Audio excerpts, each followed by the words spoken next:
So, okay. Well, thank you for inviting me to do this. I too would rather be in Sioux City, South Sioux City, but I appreciate that we have the technology to do this. So I am Kelly Feehan. I'm an extension educator here in Columbus, Nebraska, and I am a horticulturist with a background in arboriculture, was my educational background. So I'm going to talk about evergreen issues today and insect disease and abiotic as well. A couple of introductory slides before I get into the actual issues. When in extension, we are very focused on diagnostics, understanding what and who is the real culprit. So I think with experience, we find that people often self-diagnose their plants or they make assumptions. And it is so important to do that diagnostics, to what is really the culprit, what is really going on. Because there's biotic and abiotic. Biotic are living things like diseases caused by pathogens, insects, or even animals. And abiotic are usually caused by non-living things. They might be mechanical, like hitting the tree with a lawnmower, environmental, like winter desiccation with evergreens is a big one, or they can be chemical, such as a herbicide drift. So again, what or who is the real culprit? Kind of have to do that plant CSI, plant investigation. There's natural parts of the plants, and that's what this picture is. Somebody sent me this picture last year, and they wanted to know why the tips of their arborvitae were turning brown. Was it a disease? Should they be spraying? Well, those brown parts are the pollen-bearing structures, or I call them flowers, even though evergreens technically don't have, conifers technically don't have flowers, but they're the pollen-bearing structures. So the time of the year that it's spring, that's when you're going to see these. And if you do that investigation, you get up close and you look closely at these, you can tell they are a natural part of the plant. Whereas from a distance, if there's a heavy flower crop, it just may look like your evergreen's browning out. So I'm going to emphasize through this talk that getting up close and personal with your plant to really see what's going on. There are lookalikes. There are winter desiccation and some of the fungal diseases in evergreens can look very similar unless you get up close and personal and do that investigation. So, I want to emphasize avoid jumping to conclusions and observing closely, looking at patterns. Is it top down, inside out, bottom up? Kind of looking at the big picture. Is only one plant in the landscape affected, or are many different types of plants in the landscape affected? And ask yourself questions, consider what is the type of plant, what pest problems might it have, what is the growing condition of the site, history, has something recently been done nearer to the plant that could have affected it. Recent or past weather patterns are very important, especially when it comes to some of the diseases. Your own care practices, or if you're a master gardener, these are questions to ask the clients that are asking you questions. What are the care practices? How much are they watering? How much do they fertilize, etc.? And then just the time of the year. The time of the year is very important because we see certain symptoms in certain insects at certain times of the year.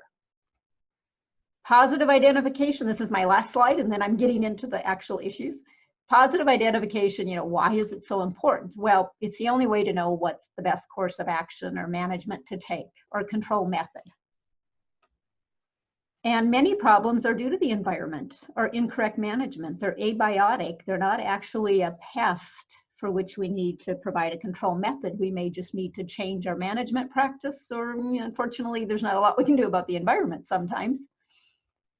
It's the best way to have responsible pesticide use. And I share that because 38 years working for extension and teaching, people tend to, well, I'll just spray something just to be on the safe side. I think we are getting more responsible. We're doing less of that, but that still occurs. And when we do use pesticides, timing is critical, and that'll be a theme through my talk here in the next 40 minutes or whatever, is the timing. When we do use a pesticide, the timing of using it is critical. So maybe a pesticide is justified, but if you don't apply it at the right time, especially with diseases, it isn't going to have near as much effect, if any. And most organisms are not damaging pests. You know, somebody might see insect eggs on a leaf. Let's squish them before they hatch and eat my plant. Ooh, this ugly little critter. Let's squish it before it eats my plant, or spray it possibly. But again, these are the eggs and the larvae of a Asian lady beetle, which, yes, I know are a nuisance, but they're a major beneficial in eating soybean aphids. So diagnostics and positive identification, those are very important in determining issues of any of our plants. So let's dive into some of our common issues. I don't have time to cover everything, obviously, in the short time we have, so I'm going to cover some of the things that I get the most common questions on, and definitely chat. If there's an insect that I don't cover, certainly ask me about it. So this is a picture of a spruce that has been damaged by bagworm. Bagworms are really bad, at least from Columbus and south. I assume they're just as bad up north and in Iowa. So I had to start with bagworms, and as we know, they are very harmful to evergreens. Bagworms will get on deciduous trees and shrubs as well, but because they have the ability to grow new leaves each year, the damage that they do isn't near as harmful, and on large established plants, we don't recommend control on the deciduous plants. But they can be very harmful to evergreens, because once you lose all that needle, the needles back down beyond where there's green growth, evergreens do not have, or at least conifers do not have that ability to regenerate new growth. So this is what the picture you're seeing here is what they look like right now. I took this picture last fall. So this is the overwintering bag. They will be about this size, 1.5 to 2 inches long, and very easy to see. Unless you only have 1 or 2 or 3 on your plant, then they might be tucked into that evergreen. So it's still a good idea to get up close and inspect, because now if there's only a few, it'd be great to pick them off. The adult, if you've ever wondered, is a clear-winged moth, or at least the male is a winged moth, a dark-colored one, fairly small. The female is wingless and pretty much never leaves the bag. The larvae is a caterpillar, and that's what does the damage. As it lives inside that little bag, it moves around the plant all summer, munching away. They mate in September, so they feed all summer, they mate in September, and then they overwinter as eggs inside those female bags. And as you can see there can be 500 to 1,000 eggs per female bag, but know that not all of the bags are female, some of them are male. And I've heard that the male bags tend to be on the lower part of the tree, and the female bags kind of tend to be dispersed throughout. I don't know how accurate that is, so I would still pick up those lower ones if you're picking them off. They'll hatch about late May into June. And remember what I said about timing and how critical it is. Bagworms, they're in those eggs, so there's plenty of time to pick off and destroy as needed. But starting about late May into June, they'll start to hatch and complete their hatch. They develop a silken streamer, and many will blow to nearby trees, or they'll just blow to other parts of the plant, and that's how they spread. So the best size, so that timing, the best size of insect to control these at is, shortly after they've hatched. So you can see how tiny they are here when you compare the scale of this one right here in the left-hand photo, when you think of the scale to that needle. So when they first hatch, they're probably about 1/8 of an inch, and we're not going to notice them. And here on this juniper over here, they are, again, you can kind of get an idea how tiny they are. So from a distance, they'd be really easy to miss. Got to get up close and personal with your plants and to be monitoring. But this is about the best size to be controlling them. So for control, I just want to point out that if you Google bagworms plus UNL, you'll get this NEB guide, or if you Google bagworms plus Iowa State, or any of these insects or diseases, if you put the name in plus Iowa State or plus UNL, in many cases, you'll get great information. So control, yes, hand picking and destroying the bags when the plants are smaller, and there's a few of them, can be very effective. Drop them, crush them, or drop them in a bucket of soapy water to help destroy them. Don't leave them on the ground, or they'll still hatch out and may still infest nearby plants or the plant they're under. Increasing the habitat of natural enemies. With bagworms, or like most insects, the populations will kind of peak and then they'll kind of drop, and they do believe that it's natural enemies often that come in and help that population to drop. So planting flowers to attract those parasitoid wasps, planting plants in your garden that birds like, with fruits that birds like to eat. So those are some ways we can increase the habitat of natural enemies, and we'd be helping pollinators and birds too. You can apply insecticides. It's, again, the timing is critical, so it's after the eggs hatch. So if people notice these bagworms here from now to early June and they apply an insecticide, they're not going to have much effect because they're protected inside that bag and their eggs, and it's before they've hatched. So June, it's usually mid to late June when we say to start spraying. And ideally, you're going to get the most effective control and reduce damage if you do it before the bags are about a ½ inch long. Now you can spray, you can continue to spray through June, even through August, as long as they're feeding. But the larger they get, the tighter that bag gets, the more protected that bag gets, the more difficult they are to control and the more damage you will have. So this is why the timing is important. It may be hard, I find it's hard for people to wait, but it is important to wait until after those eggs hatch. What we're calling, the reduced risk pesticides, or what some refer to as biopesticides, they work best on small larvae, and you may need to do more than one application. But these are things like BT or Bacillus thuringiensis. Spinosad is another type of bacteria, and neem oil.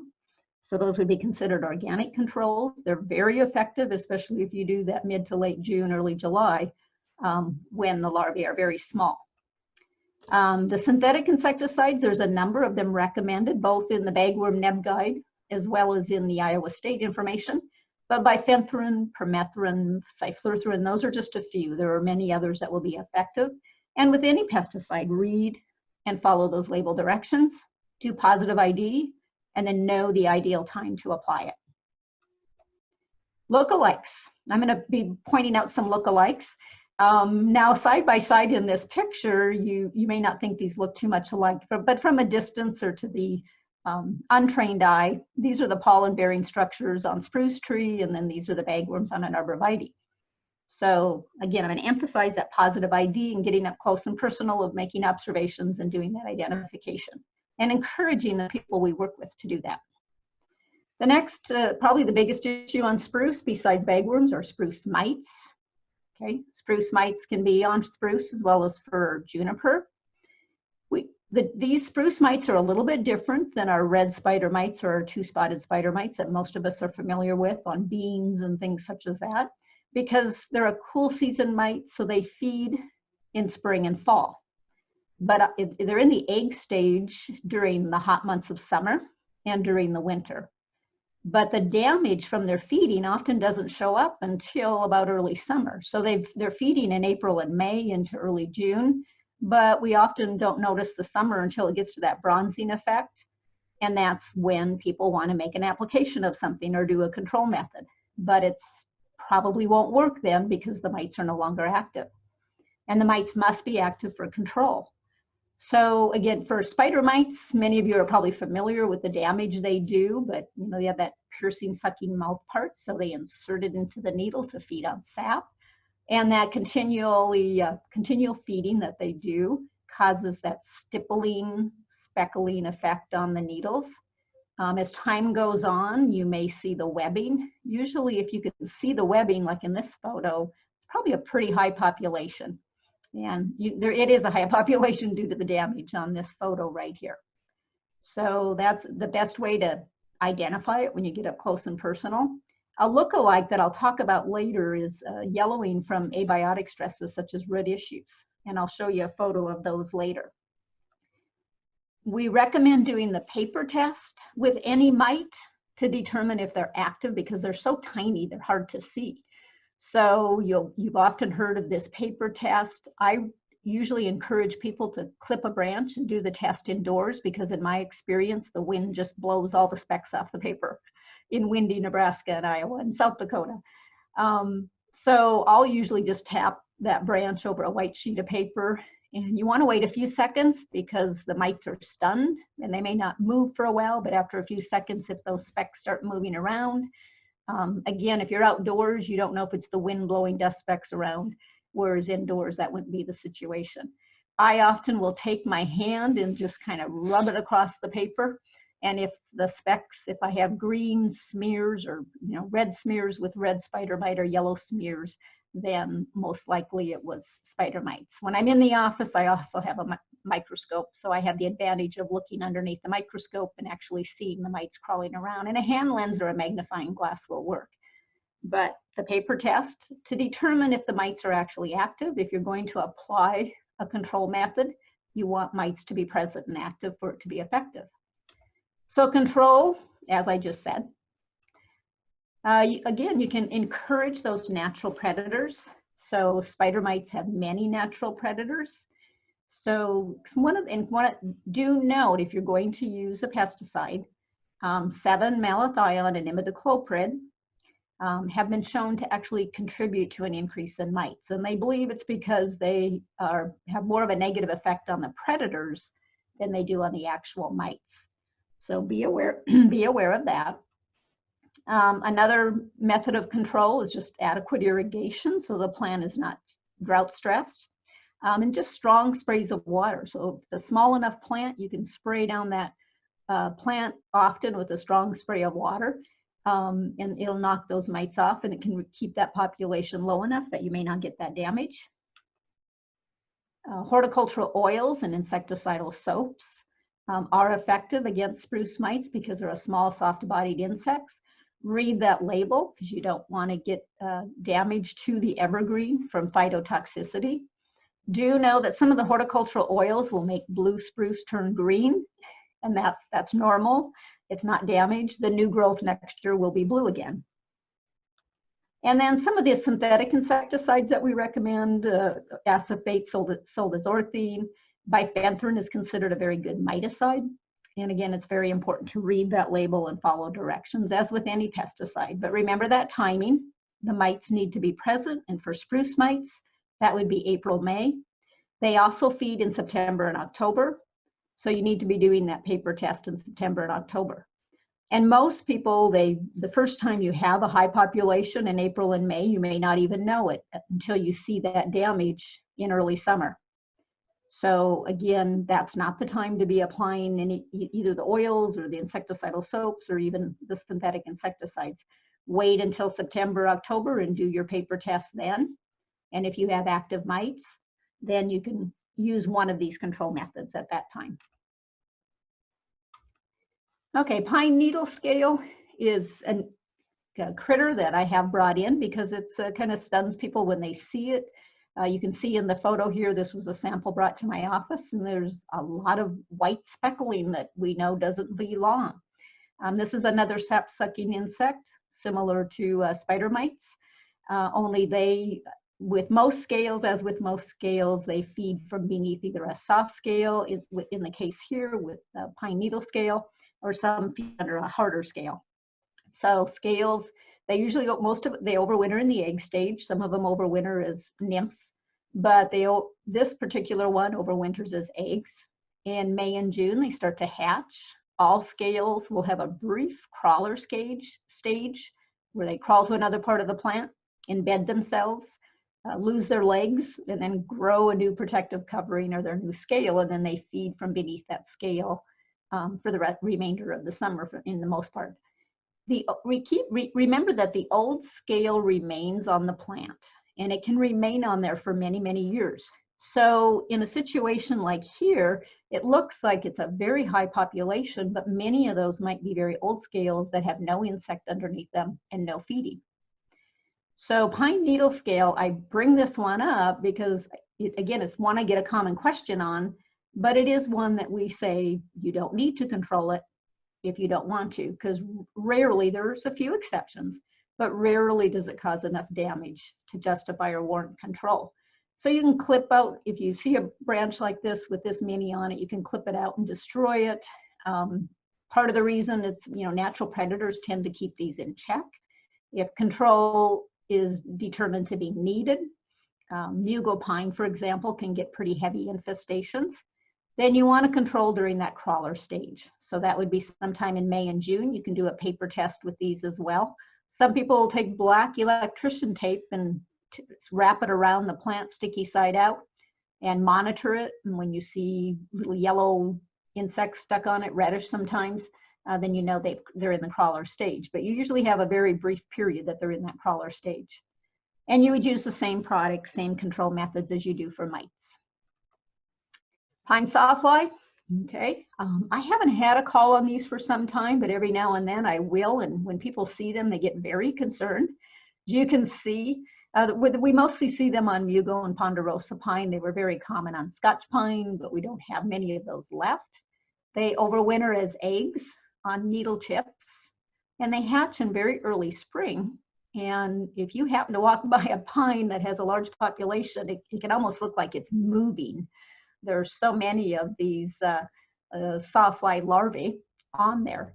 So they'll feed in masses, as you can see here, on the branch tips, usually on last year needle or older needles.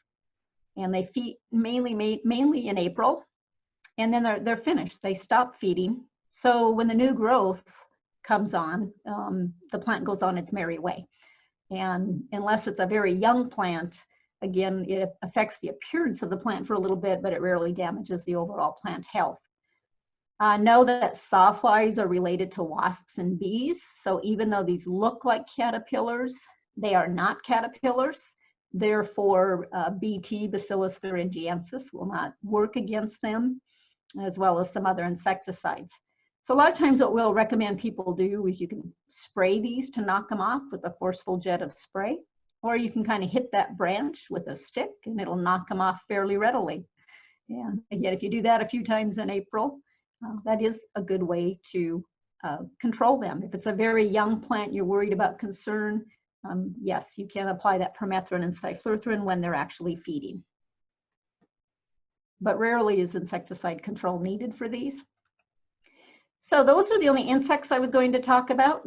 And I just wanted to point this out, that our Nebraska Forest Service has a publication, Insect Pests of Evergreen Trees, and it has some of the other insects that we see, as well as the ones I just covered. So that's a nice publication. It's a trifold one, and you can Google that and you can print it off if you want to.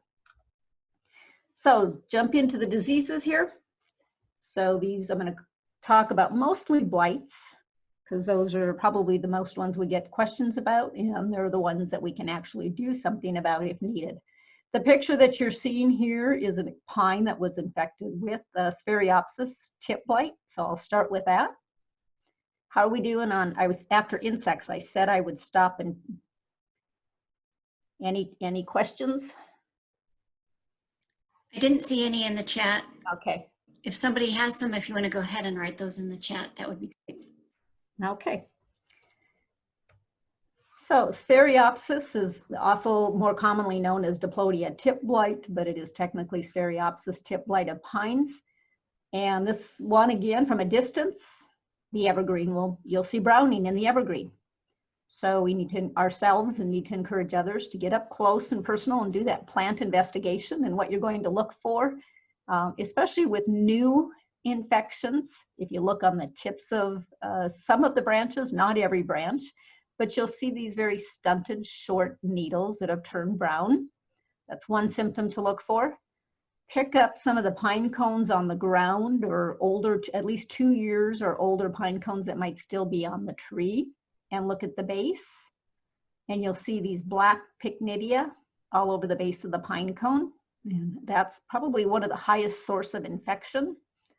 So sanitation, cleaning these up each year can be part of the control method. After a pine has been infected for another number of times, the branches sometimes will start to die back, and you'll get pretty severe browning or even dead branches in the pine. And I've noticed with tip blight, sometimes those needles will kind of hang just straight down, and people will often refer to it as a wilt, or they'll think it's pine wilt, but it isn't. You need to look close for these others, the stunted needles, and especially the pycnidia on the base of the pine cones. We see it most often in pine, but fir and spruce can be infected by this disease as well. So here's a photo from Lancaster County, Lincoln, where Lincoln is in Nebraska. And you can see this tree is fairly fairly severely affected. It's usually fairly minor on younger, healthy trees. It would take many years of an infection to actually kill a tree or destroy it enough that it's not worth having anymore.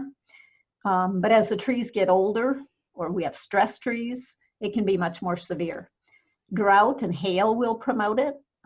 We tend to see more of this branch dieback after we've had hailstorms, and with our weather extremes and seeming to have more storms and more hail, we might see an increase in more severe damage. If it only affects that tip, then you're just losing that growth on a few terminal tips of branches. But once it starts infecting these branches, then it'll cause much more severe damage. So wounds from hail will increase that. Once you have it, fungicides are probably one of the best methods of control, but the timing needs to be done during the infection period. So that's usually when it's cool, wet weather in the spring. So we recommend treating these trees about the 3rd week of April, just about bud break, and then repeat again in early May. And if it's very wet and rainy, continues to be wet and rainy through the month of May, it doesn't hurt to do a 3rd application. These are products that we can recommend to homeowners, Bordeaux mixture and chlorothalonil. Their commercial growers obviously can use other products.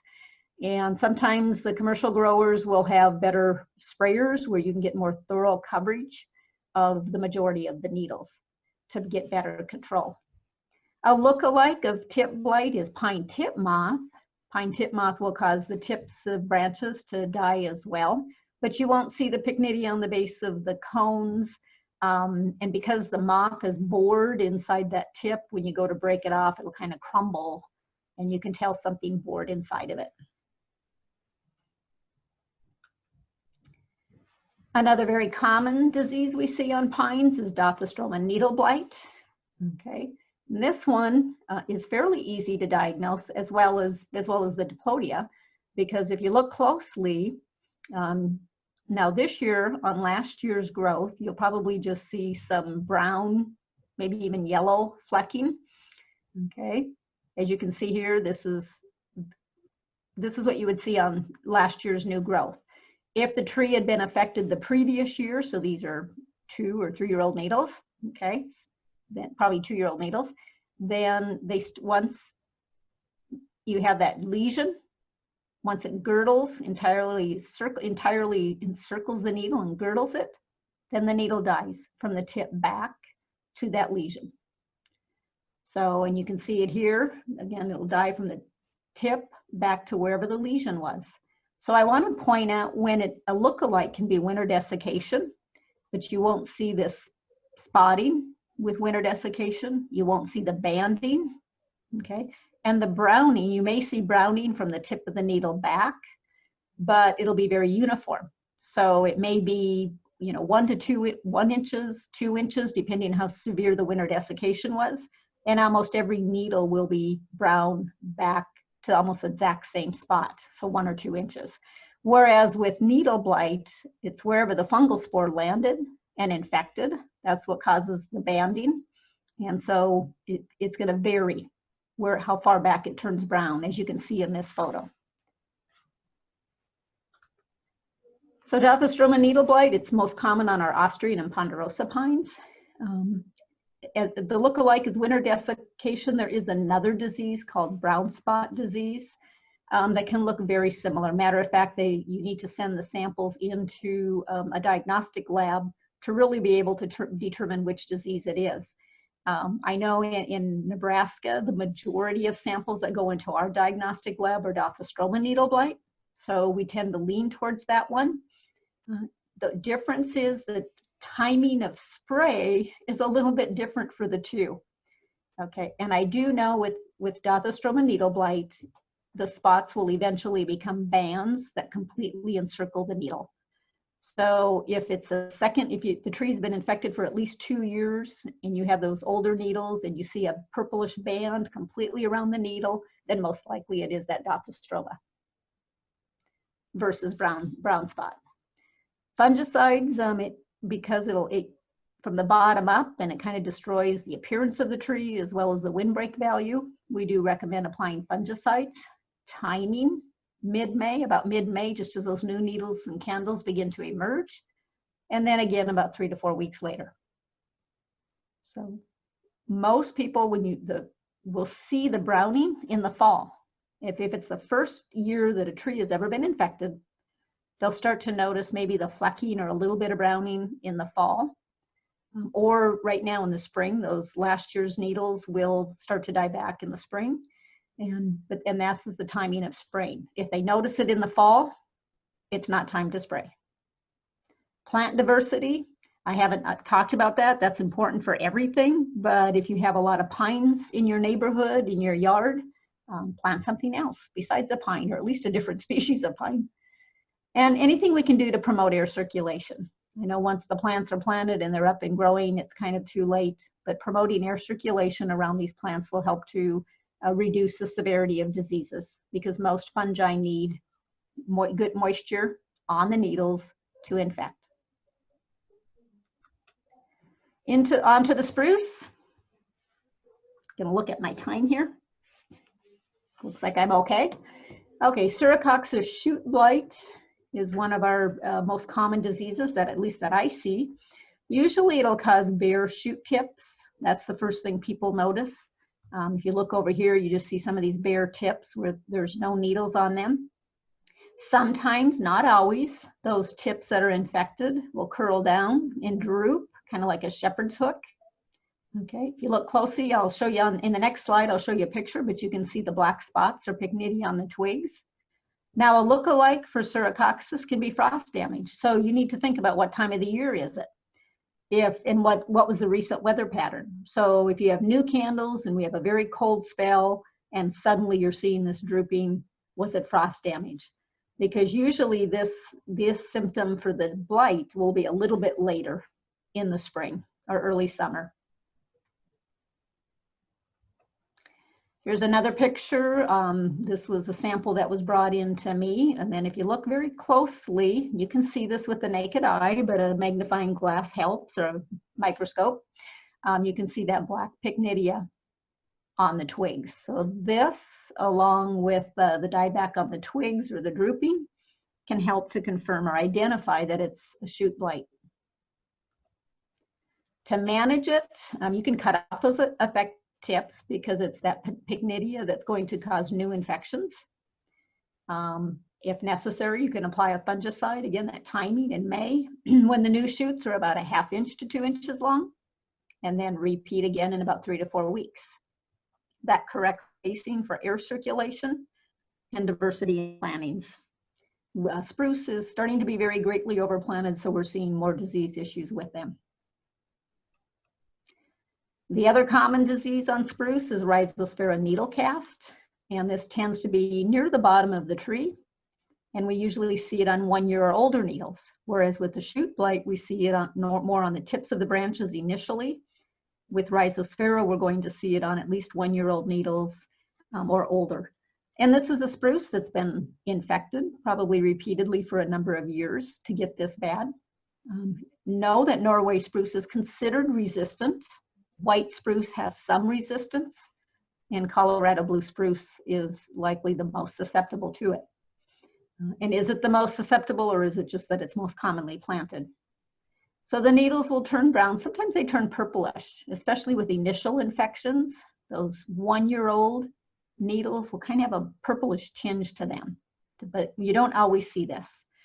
And then the needles, not the twigs, but the needles will develop the pycnidia. And so you'll have those rows of black dots. And you do almost need to see a magnifying glass to see this, or have excellent eye vision to be able to see those. Some things you can do is, avoid sprinklers hitting the bottom of the tree with lawn irrigation. That can promote infection. If you have confirmed that you have this disease, then you would want to spray those new shoots again when they're about 1/2 inch to 2 inches long, typically in May, and then do it again in 3 to 4 weeks. And if it's wet, rainy period, you might want to do it again one more time, at least.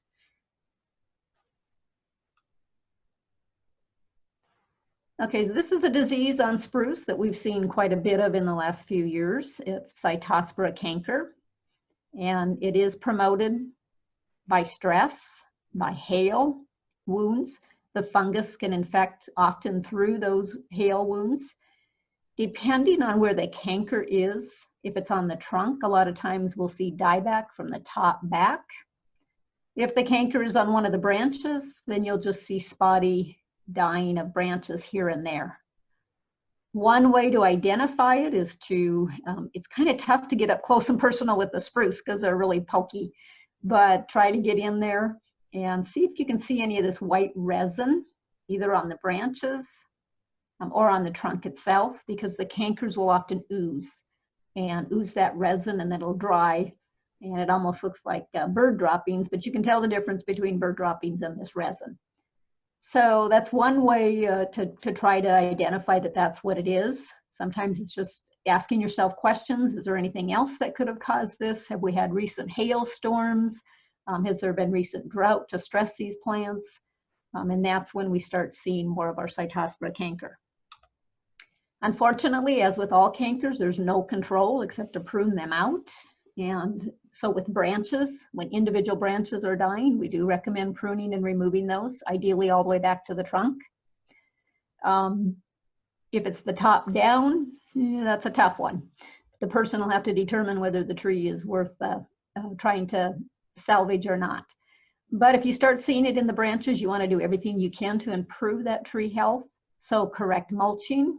And obviously, most of you as master gardeners have heard this a million times probably. So here's a picture of correct mulching. Here's a picture of incorrect mulching. Excuse me. Watering during dry periods. Take a drink of water there. So watering during dry periods, and especially watering evergreens in the fall. If you had a very, very dry fall, it's a good idea to water those during the fall before they go into winter. I put avoid nitrogen fertilization. Now, if the tree's growing on soil that's very low in nitrogen, then maybe it's needed, but that's pretty rare with trees and evergreens, especially if they're growing in a lawn that is fertilized. They already receive probably more nitrogen than they need, but that's okay. So we don't want to add insult to injury by adding additional nitrogen, using a tree spike, just fertilizing from the top.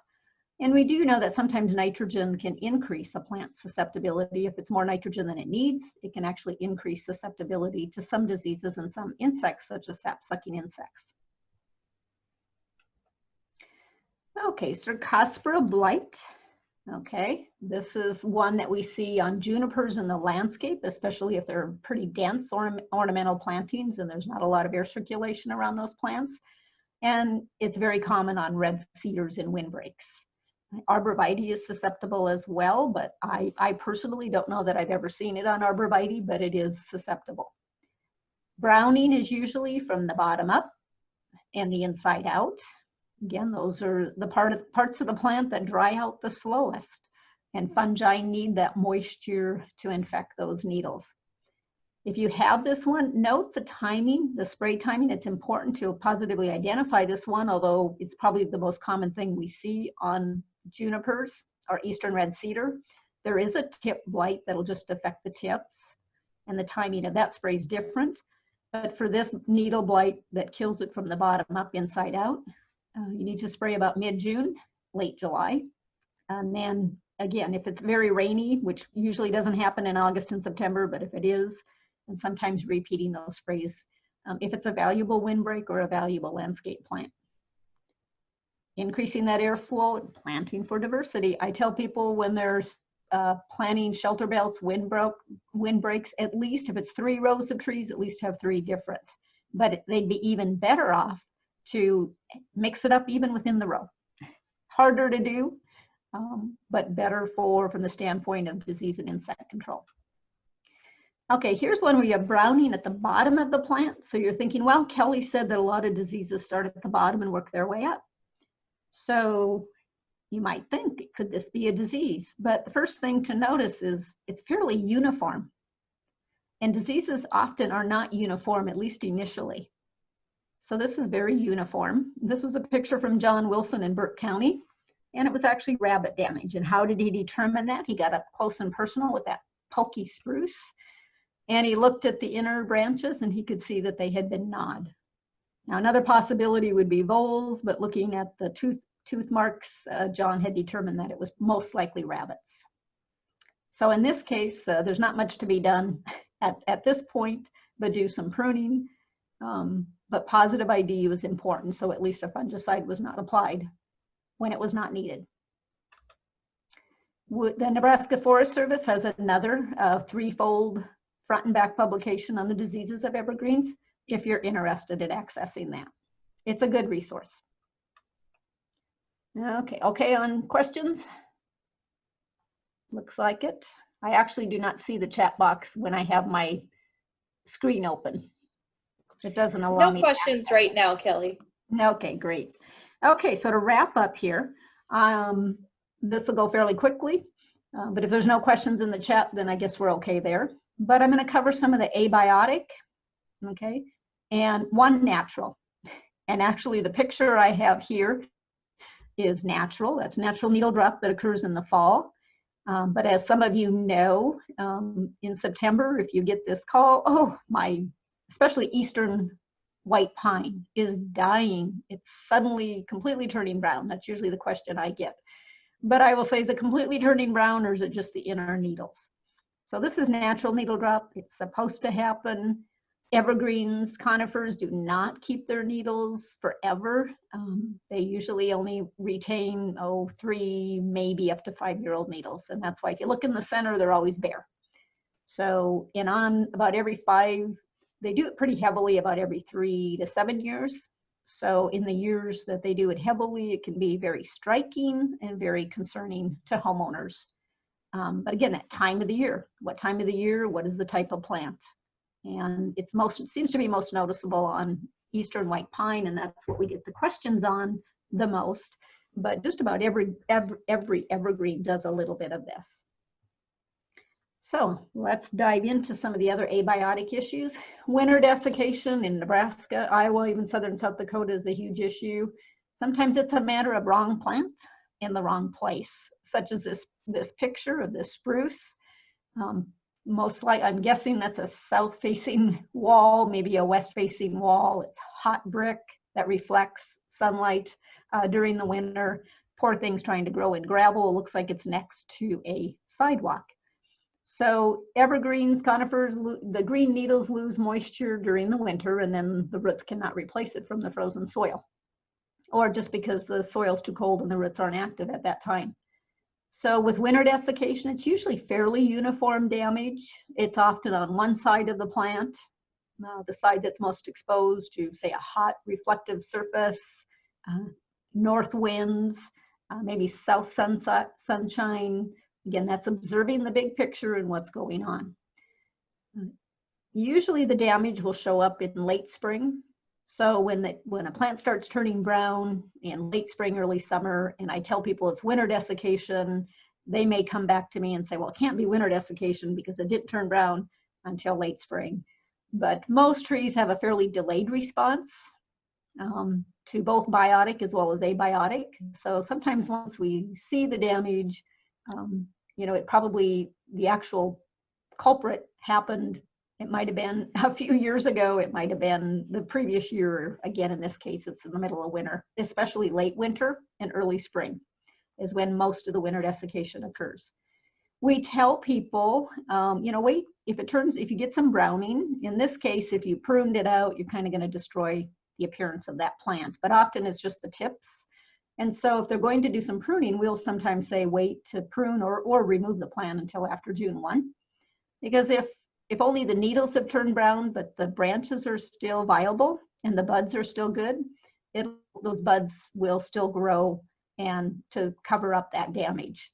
Might not in this case because it's pretty severe, but that's just a general rule of thumb. Watering correctly all summer and up until the soil freezes. As for the most part, we tell people if it's a dry fall, you should be watering your evergreens once in a while to keep that soil moist. And correct watering means not overwatering. Keeping the soil consistently moist but not saturated.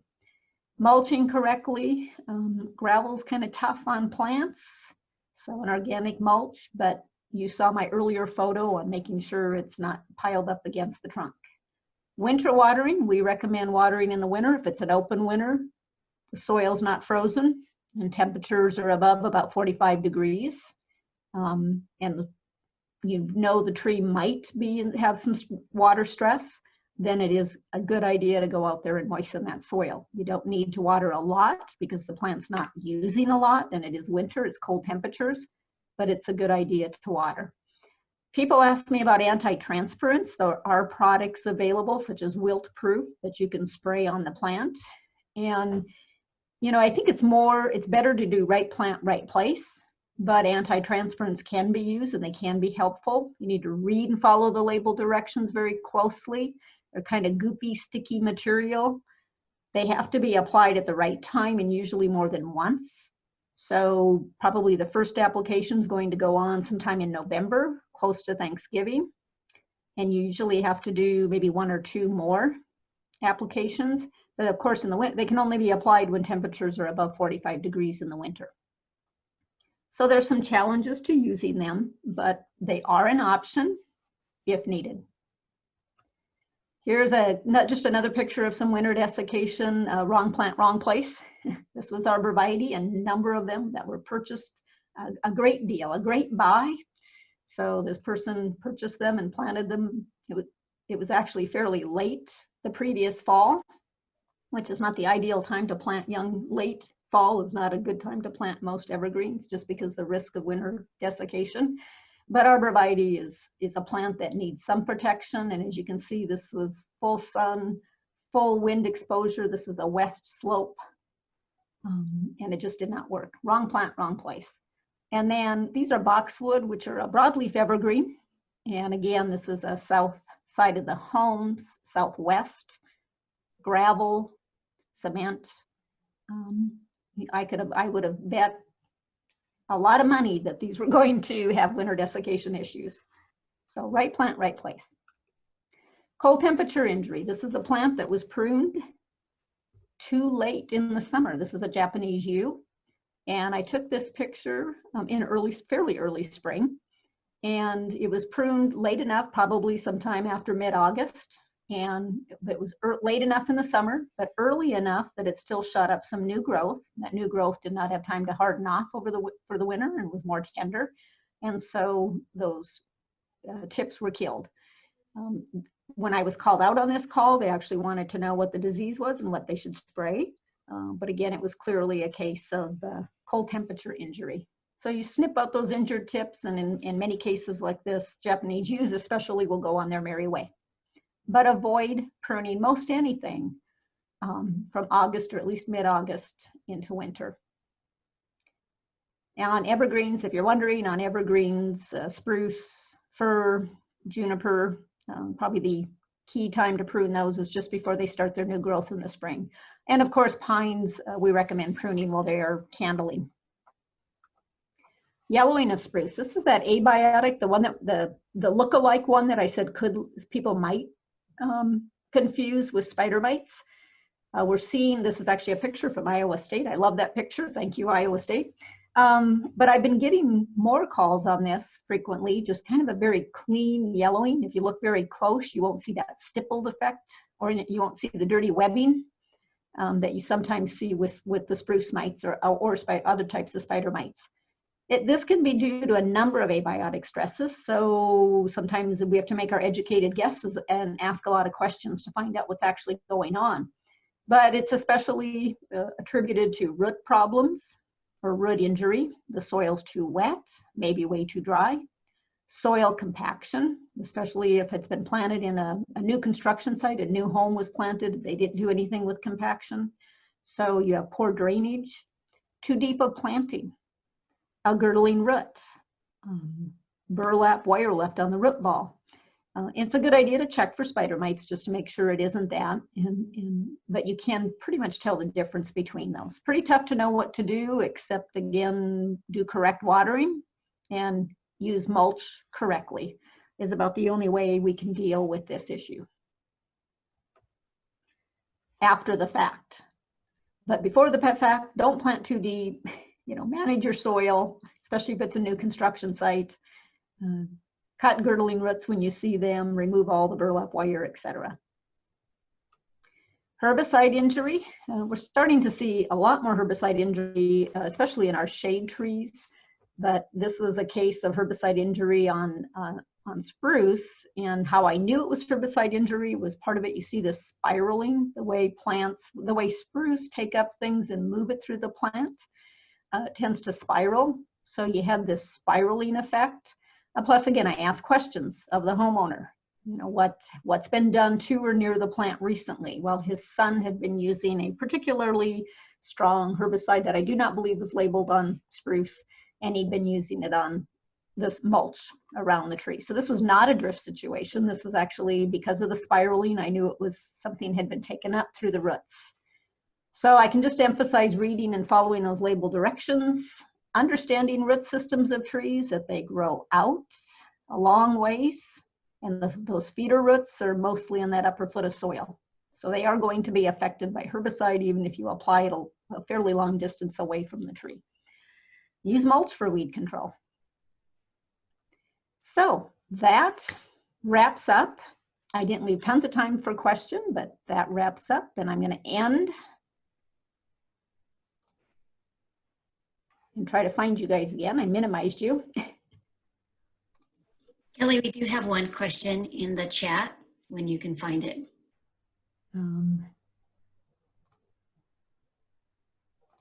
Should have to hover to the top of your screen, Kelly. Yeah, I am. It's you know, yeah, I teach for years on Zoom, but I'm not finding the little thing that's telling me I can enlarge it to full screen.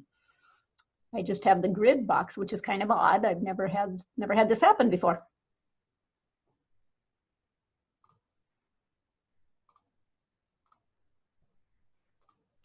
It's allowing me to do, let me just enlarge it.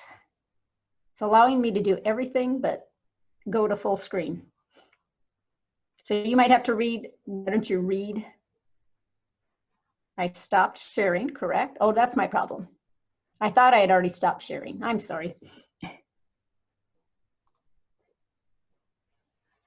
Okay, so for needle blight, the dieback is from the bottom of the tree up. Is the same true of Diplodia? Now, Diplodia, initially, with initial infections, you're going to see the tip, what we call tip blight. So you're going to see it on the tips, and it can be random around the tree.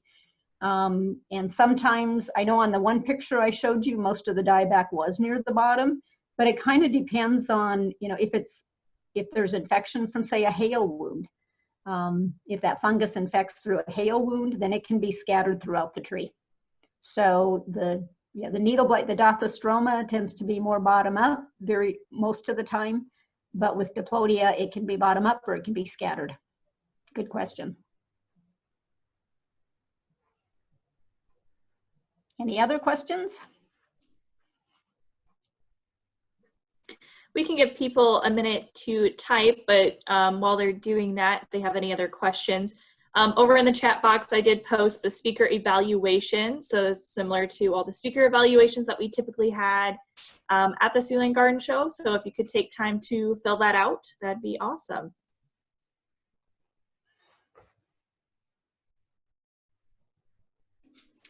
Okay, would you share your screen again so they know what classes are coming up?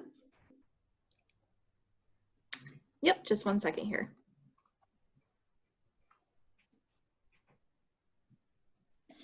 Kelly, one of the questions that I've heard before is if you have a large tree and it's got some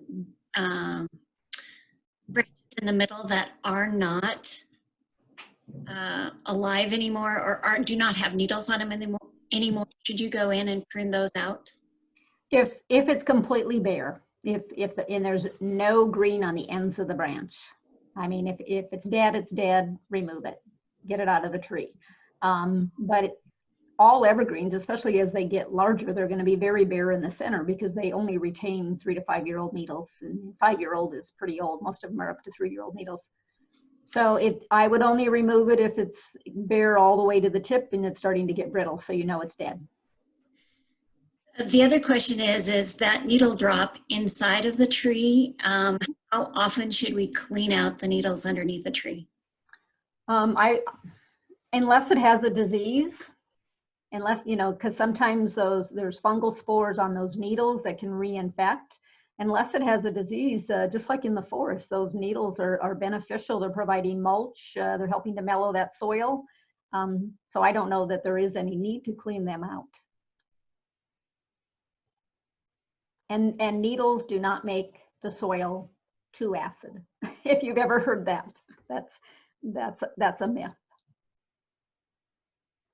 So I think I don't see any reason to clean them out. With picking up pine cone, if you have Diplodia tip blight where you have the black pycnidia on the base of the pine cones, picking those up and removing them will reduce the number of the amount of fungus. It may not control it 100%, but it will reduce the amount of pathogen that's around the tree.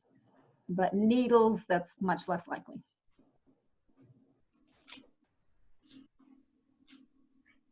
Any other questions for Kelly?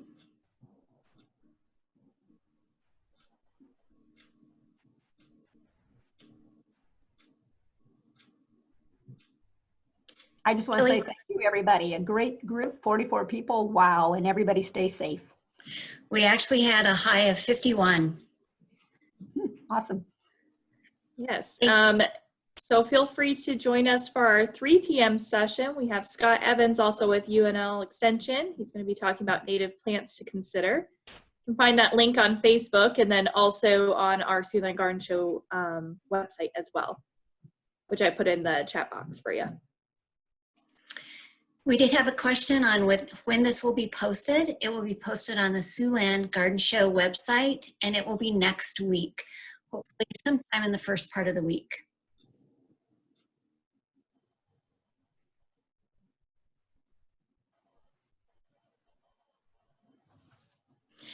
Kelly, can you write the Nebraska Forest Service website in the chat box?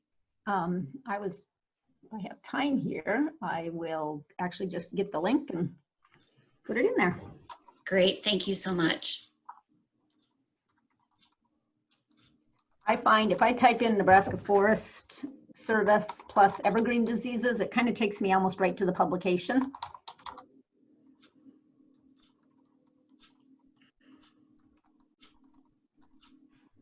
And Kelly, when you grab there, you could put it up on the screen for us. That would be perfect. Do you want me to share it? Yes, please. I'm slow. It's slow. I'm there, but it's slow.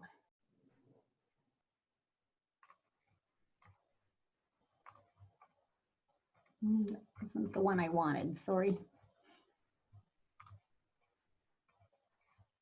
Okay, let me share one more time.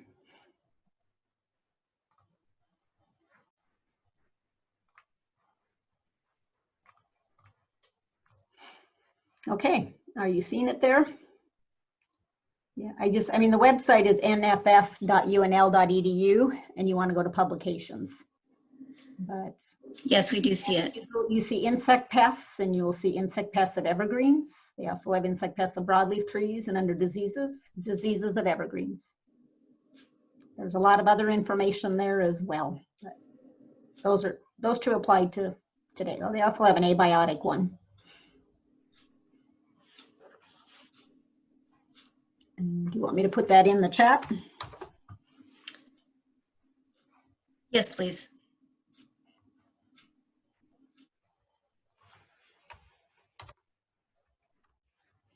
There you go. And everybody can click on that right now if they want to.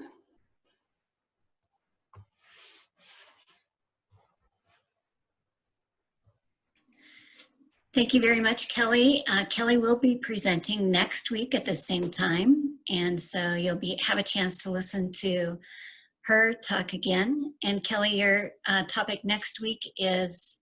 It's tree selection. So it's titled as trees to use to replace ash. Sounds like a great for anything, even if you don't have an ash that's going to die. Sounds like a great topic. Thank you very much, everyone, for joining us on this webinar. I'll give you about another minute or so to copy off that link out of the chat.